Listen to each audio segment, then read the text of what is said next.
Hello guys, আজ আমি বানাবো বেগুনি বা বেগুনের পকোড়া আর ধনেপাতার পকোড়া। প্রথমে আমি এখানে একটা বেগুন নিয়েছি আর ঠিক এইভাবে কেটে নিয়েছি। আপনার যেমন ইচ্ছা শেপ দিতে পারেন।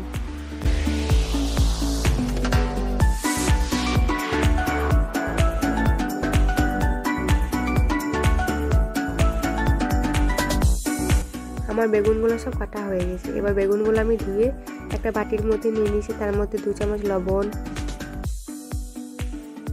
আর 2 চামচ হলুদ দিয়ে ভালোভাবে মেখে নিচ্ছি। দিয়ে 15 মিনিটের মতো রেস্টে দিয়ে দেবো।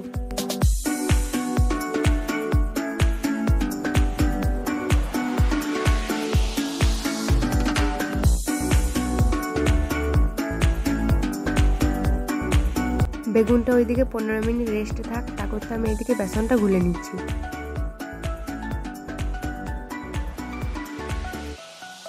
এখানে আমি 3 চামচ বেসন নিয়ে নিচ্ছি, 1 চামচ কালো জিরে, 1 চামচ লবণ, 1 চামচ হলুদ গুঁড়ো আর 1 চামচ লঙ্কা গুঁড়ো দিয়ে জল দিয়ে ভালোভাবে মিক্স করে নিচ্ছি। আপনারা যতটা বেগুন নেবেন ততটাই বেসন গুলে নেব। আমি এখানে একটা বেগুন নিয়েছি, তাই পরিমাণ মতো বেসন গুলে নিচ্ছি।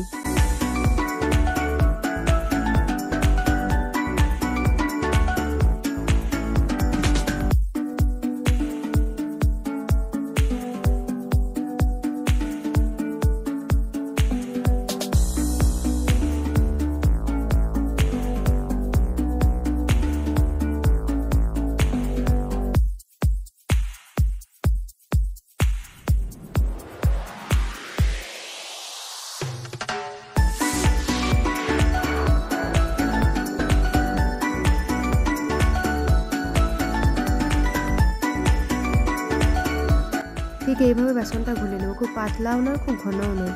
এদিকে আমি কড়াইয়ে তেল দিয়ে দিচ্ছি। তেল গরম হয়ে গেলে আমি এখানে বেসন থেকে চুবিয়ে বেগুনগুলো এবার এক এক করে তেলে ছেড়ে দিচ্ছি।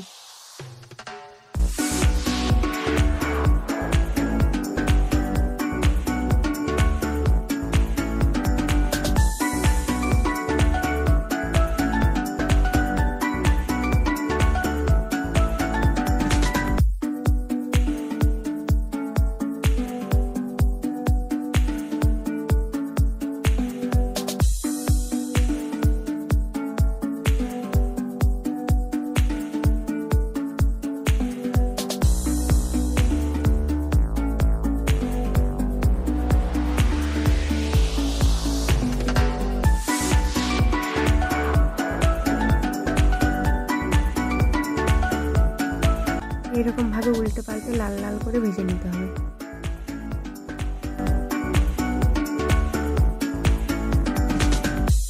বেগুনগুলো আমার ভাজা হয়ে গেছে। সেম প্রসেসে আমি বাকি বেগুনগুলোও ভেজে নেব।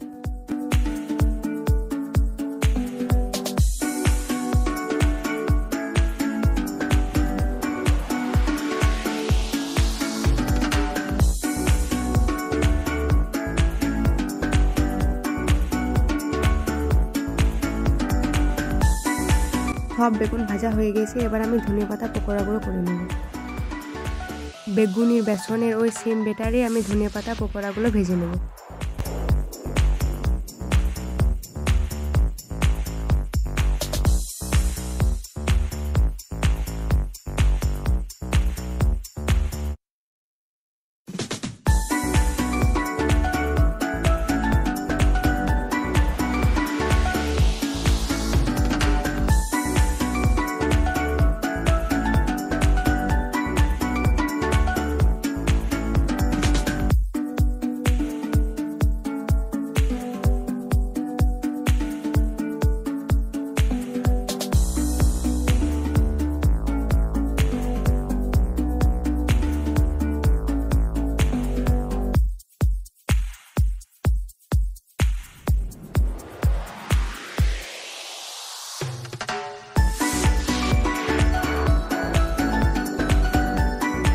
সব বেগুনি আর ধনেপাতার পকোড়া ভাজা হয়ে গেছে। এই দেখুন আমাদের বেগুনি।